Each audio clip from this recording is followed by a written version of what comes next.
Hai semuanya, kembali lagi ke channel saya, Adri Yoga. Kali ini kita akan membahas sejarah. Jadi saya ingin membahas sebuah sejarah yang jarang banget diketahui oleh orang-orang Indonesia. Dari judulnya mungkin kalian udah penasaran, ya, penasaran karena ini benar-benar terjadi, ini benar-benar sejarah. Jadi dulu kita sempat memiliki dua presiden sekaligus, dua presiden. Membingungkan bukan? Saya akan jelaskan. Jadi begini, selama 1 tahun itu dari tanggal 12 Maret sampai dengan 12 Maret 1967 sampai dengan 27 Maret 1968, itu sekitar 1 tahunan lebih. Indonesia itu memiliki dua presiden sekaligus. Jadi ada yang namanya presiden dan ada yang namanya pejabat presiden. Nah ini banyak yang nggak tahu ini. Kok bisa ada dua? Kenapa ada presiden terus habis itu ada pejabat presiden? Ada apa ini? Ini kembali lagi ke sejarah. Saya akan sedikit flashback, oke? Sedikit flashback ke masa-masa sebelum tahun 19 berapa tadi? Saya lupa. 1967 1968. Jadi sebelum 1967 1968 kita harus tahu dulu apa yang terjadi sebelum masa itu. Yang paling besar yang terjadi itu sejarah yang paling besar itu yang terjadi sebelum terjadinya dua kepemimpinan ini, dua buah presiden. Yang pertama itu terjadi peristiwa besar yang namanya G30 SPKI. Teman-teman mungkin udah pada tahu, ini sudah sering diajarkan di sekolah dan di buku-buku sejarah. Banyak banget. Yang singkatnya itu adalah kejadiannya yang dibilang adalah segerombolan tentara Cakrawirawa menculik dan membunuh ketujuh jenderal, dan terjadilah sebuah kekacauan di Indonesia pada saat itu, kebingungan dan kekacauan, dan akhirnya demonstrasi di mana-mana menuntut yang namanya Tri tuntutan rakyat. Nah dari sana itu muncul sebuah dokumen yang benar-benar goib.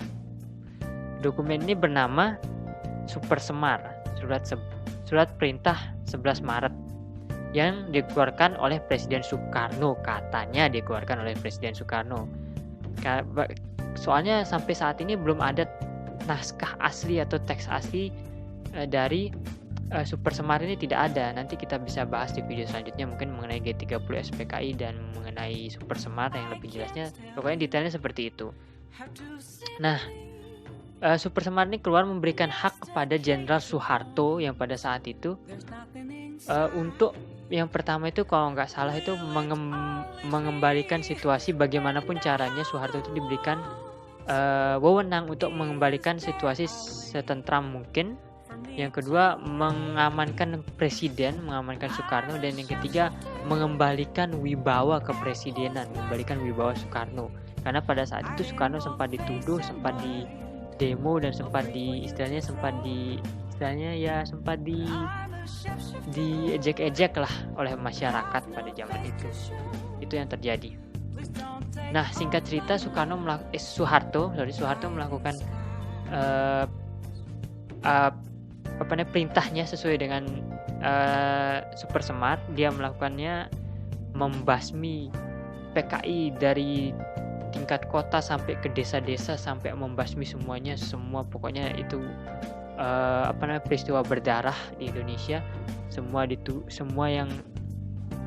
orang terkadang tanpa pengadilan dibunuh secara langsung seperti itu. Itu akan kita bahas di video-video selanjutnya mengenai hal-hal itu.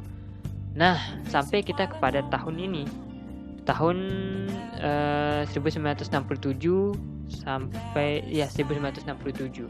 Di tahun 1967 kalau nggak salah itu Soekarno itu diminta untuk melaporkan laporan pertanggungjawaban dia atas semua kerusuhan dan kejadian G30 SPKI yang terjadi di negeri ini. Soekarno diundang ke MPRS Majelis Permusyawaratan Sementara. Majelis MPRS ini dibentuk oleh Soeharto. Jadi Soeharto membubarkan MPR itu karena katanya Soeharto itu isinya adalah orang-orang PKI.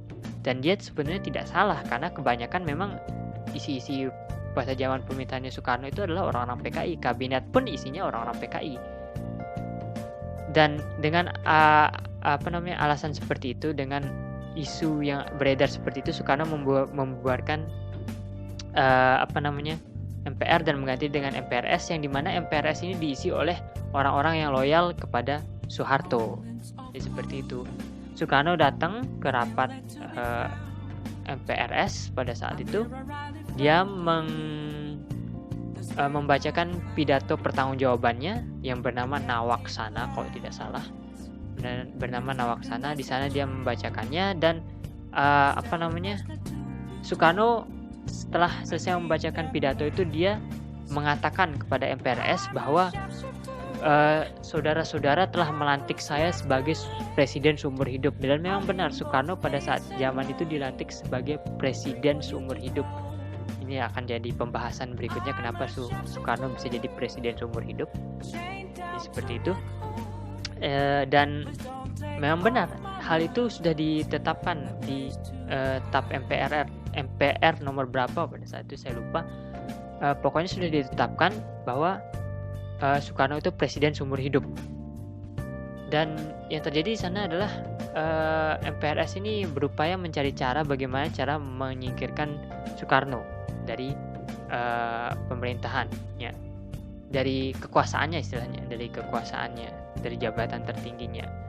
Dan yang terjadi di sana waktu itu ketua MPRS-nya adalah Jenderal A.H. Nasution, dan bersama kawan-kawannya akhirnya melakukan sesuatu yang bisa dibilang agak sedikit kontroversial dan mungkin melanggar aturan, karena memang sudah ditetapkan bahwa Soekarno itu merupakan presiden seumur hidup.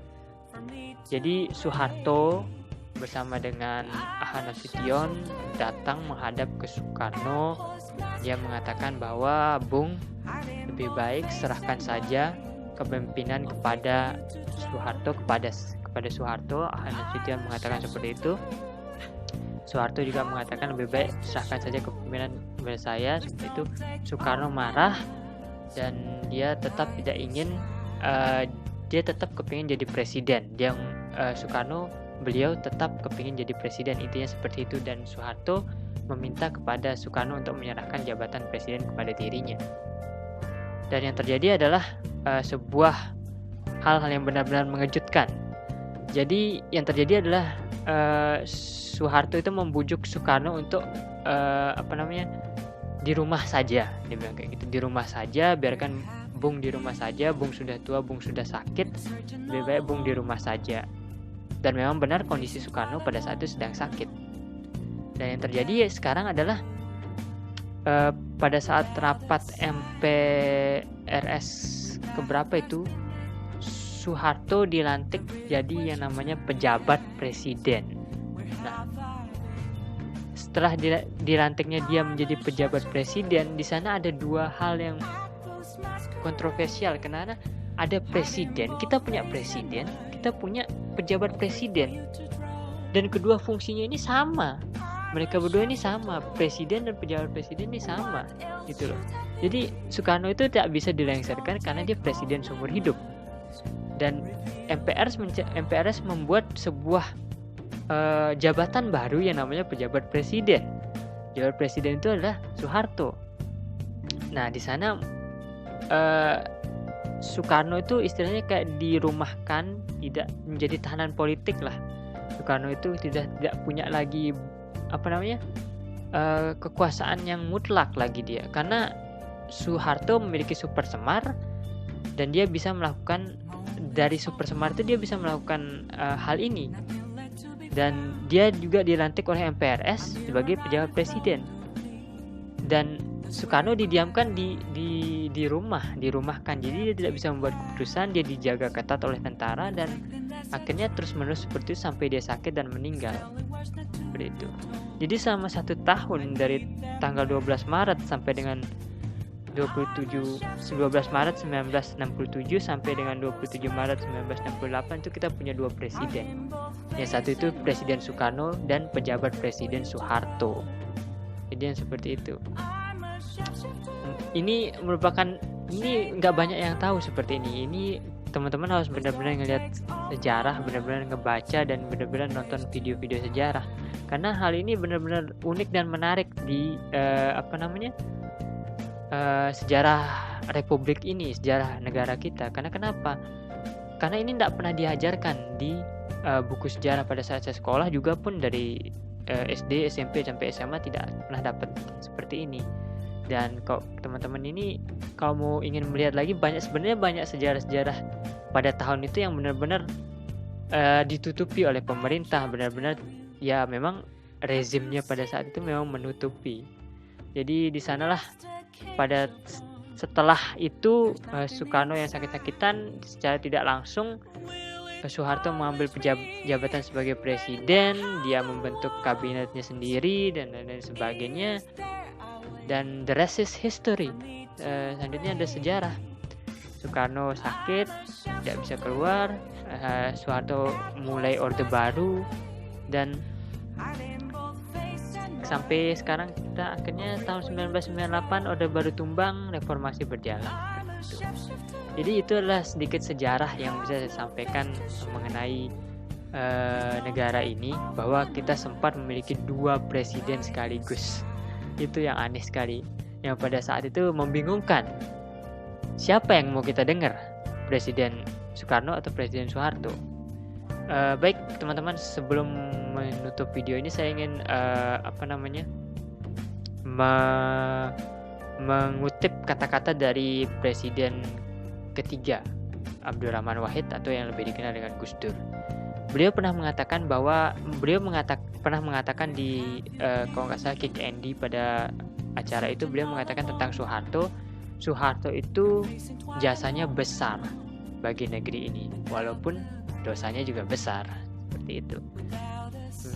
Baik, terima kasih sudah menonton video ini, semoga bermanfaat, semoga teman-teman mendapatkan hal-hal baru, dan saya minta teman-teman silahkan berkomentar di bawah bagaimana menurut teman-teman, apakah teman-teman sudah tahu atau belum tahu mengenai hal ini, dan kita diskusikan bersama sebenarnya ini layak atau enggak sebenarnya pada zaman itu.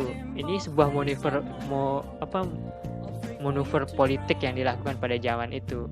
Sebenarnya Soeharto itu bisa saja mengkudeta Soekarno dan menurunkannya secara langsung, secara kasar, tapi mungkin karena adatnya orang Indonesia itu menghormati orang tua, mungkin dituruninnya secara seperti itu, secara pelan-pelan, secara tidak mau mengganggu beliau, seperti itu. Jadi mari kita diskusikan sama-sama di kolom komentar tentang hal ini, tentang hal yang unik ini dari bagian dari sejarah kita di Indonesia. So ya, terima kasih sudah menonton. Saya tunggu komentar teman-teman di bawah.